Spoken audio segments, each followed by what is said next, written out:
The third tool that we're going to take a look at is the Elevation GCPs tool.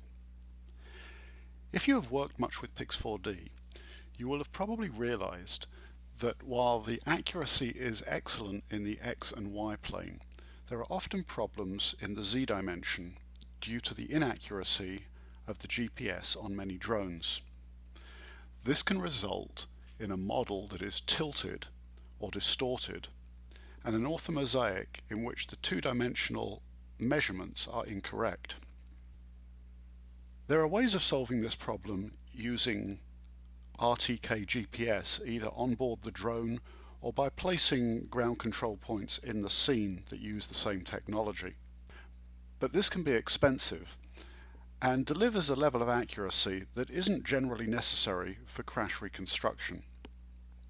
So we developed the Elevation GCP tool to assist with that problem and deliver a solution at a much lower price point. Having opened a scene as we demonstrated earlier, we click on the Elevation GCPs tool. It takes a moment to load, but will come up with a Google satellite view of the approximate location of the scene that you flew.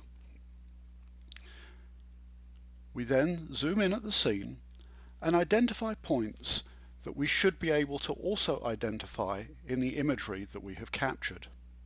So for example, I might select this part of the hatch mark, this left-hand turn arrow point, and this drain cover. We try to choose points that are not in a straight line. This prevents the model from tilting around that single axis. Each of these points has an elevation associated with them that was drawn from the Google Elevation service. If we want to remove a point, we can simply double click on it. To recreate it, we can click on it. Having selected 3 to 5 ground control points, we come up to the File menu, say Export Elevation GCPs. It will ask us what number we would like to start numbering our GCPs at.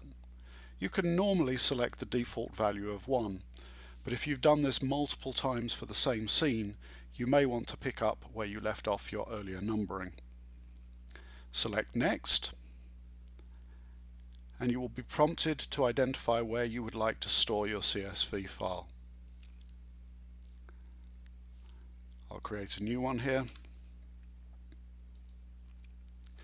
And once you've saved it, each GCP will be assigned a name. This is helpful if you need to come back and make sure that you are assigning each GCP to the correct location in your model.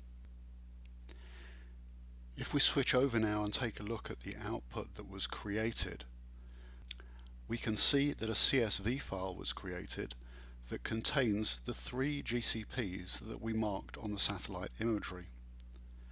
For each GCP, we have the latitude, the longitude, the elevation in meters, and then 2 additional parameters that are input to Pix4D to specify the accuracy of the coordinates on both the X, Y, and Z dimensions.